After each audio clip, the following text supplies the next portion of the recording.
What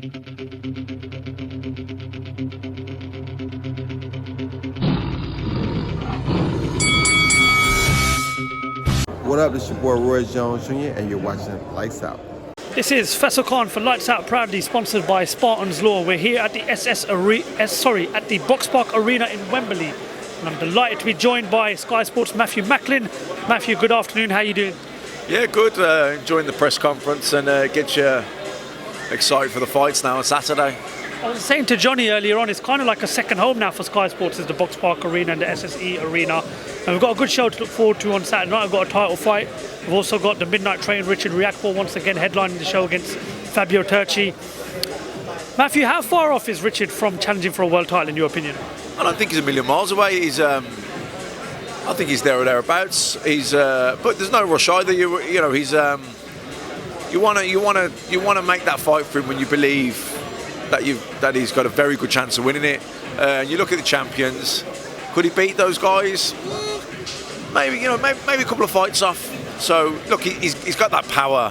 He's got dynamite power. So he could beat them, but he's still improving. So I just think there's no rush. A fight like this will give him problems. I think he'll have to solve them, and I think he will. But I just think he's moving nicely. I think maybe a couple more fights like this. Yeah, definitely. I mean, he is moving in the right direction. One of his biggest problems was ring inactivity, which he sorted out as of lately since sort of teaming up with Sky, and he's been headlining a few shows. We saw him against Dion Juma a couple of months ago. World champions in that division, Marius Bradus, Makabu, Lawrence Okoli, I believe Gulamari's got a version of the world title as well. What's the best fight for him when he does challenge for a world title? Who would you like to see him in with? Okoli's a big fight, isn't it? Because it's an all London, all England battle. But Maccabi, obviously Tony Bellew knocked him out, didn't he, when he won the world title? Southpaw, he can be caught, but he's a good fighter as well. Short, stocky. Bradus is obviously, I would say, the most experienced. And he's a star in his hometown, so he's probably unlikely to want to travel unless it's a mandatory situation. So I don't know really, Makabu or Okoli would be the one, wouldn't he? That's the one we'd all love to see. But I don't know if that'll. He's with Eddie on the zone. Probably a difficult fight to make. Yeah, let's just touch on Eddie and the zone. I saw an interview that Eddie Hearn did last week regarding Sky's deal with Anthony Joshua. And I'm pretty sure Sky is still hoping that the rematch for Anthony Joshua and Usyk will fall on Sky Sports box office. But he also made a comment saying that no Sky Sports or boxer fighter will feature on that undercard. Just want to get your thoughts on those comments, Matthew. Well, he's the promoter of the show, isn't he? So it's up to him what he puts on the card. Even if it ends up on Sky, I guess it's still a matchroom show.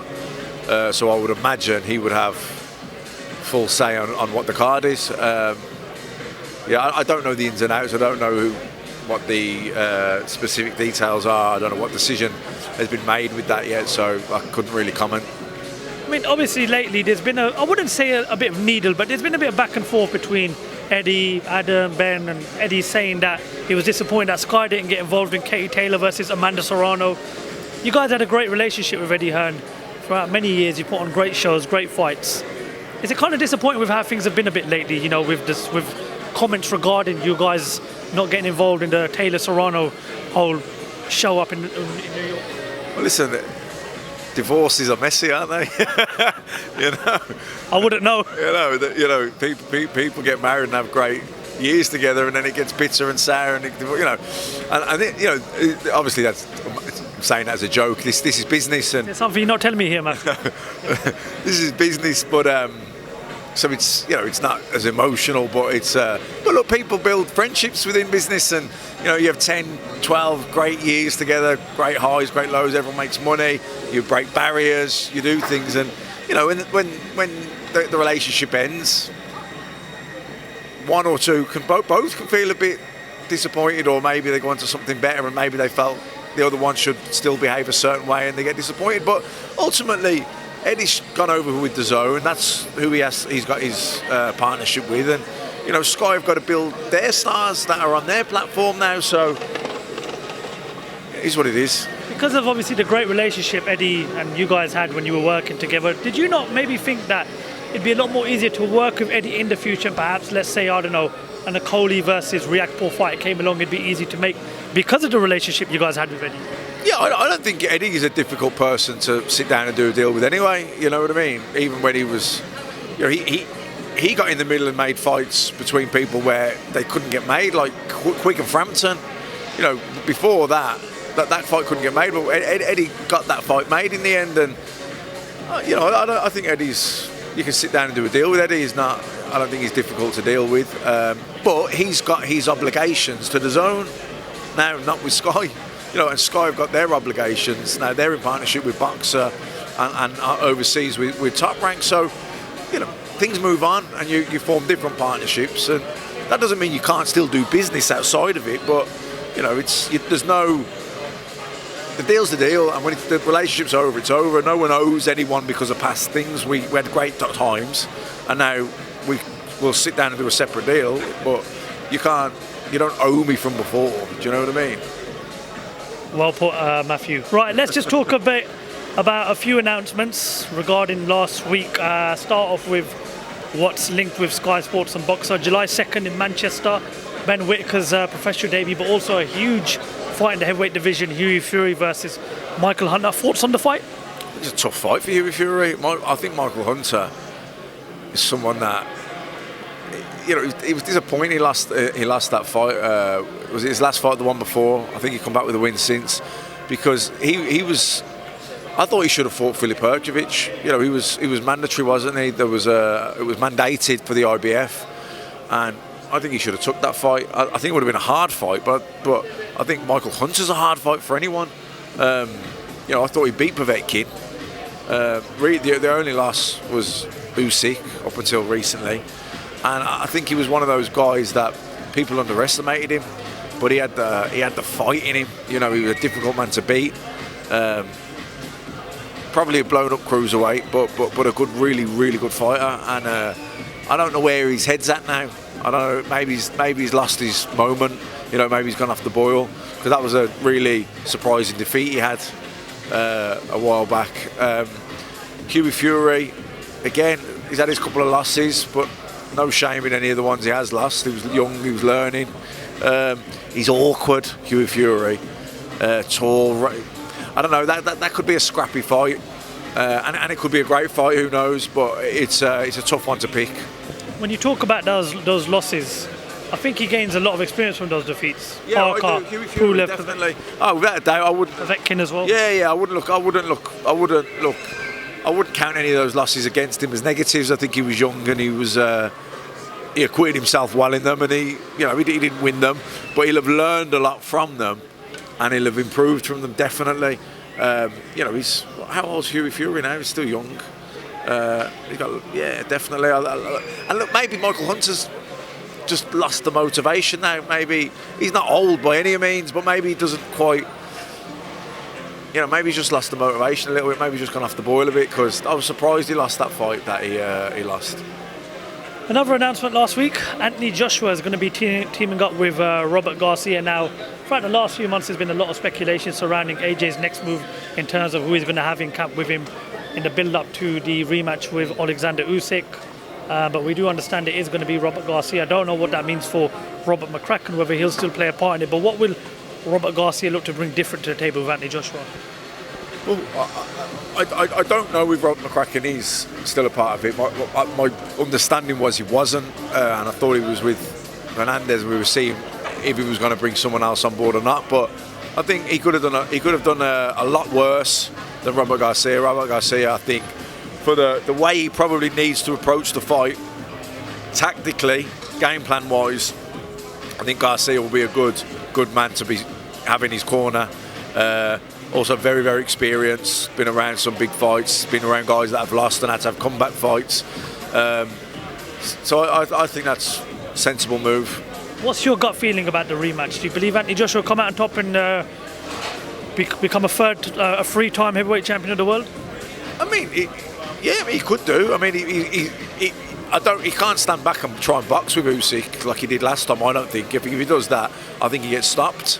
I think he needs to start fast, and he's got to impose himself straight away from the get-go. He's got to make it physical. He's got to make it. It's got to be a type of fight that suits his physical attributes, not Usyk's. You're standing at distance with Usyk trying to box. He's faster, he's quicker, he's more mobile. He's smarter, he's more experienced. He's a southpaw, and he's just going to drain him. He's just going to trigger him all the time. Where Joshua can get up close the distance, get on top of him like Derek Chisora did, and make it physical. Then he can win. But can he do that? Because Chisora was great at doing that. You know what I mean? Chisora, that was how Chisora fought. He was brilliant at closing the distance, getting inside, and tough as old boots. So, where's Joshua's confidence now? Is he gun shy? I'm not saying he is. I'm saying is he? These are questions, aren't they? If he is, that's a problem. If he isn't, and he starts fast and jumps on him and gets on him, and roughs him up and makes it physical, then he can win the fight. If he stands back and tries to box him, I think he gets stopped. Nonetheless, it makes for a great fight, the rematch. Another one of the main faces of Sky Sports is Chris Eubank Jr. We've not heard anything from him. Now, he hoped to have had a big world title fight with Gennady Golovkin at some point at the end of this year, but we know Golovkin now is tied up to fight Canelo Alvarez in their trilogy fight. So, being part of the Sky Sports team, you've had him in the British domestic clashes with the Mark Morrisons, and then obviously the Liam Williams fight, the Liam Williams fight in Cardiff, a few warm-up fights. So when you look at the 160-pound division, what is the next move for Chris Eubank Jr. now the fact that it's not going to be Gennady Golovkin? I don't know. I think Liam Smith's a good fight. Liam Smith coming off a good win.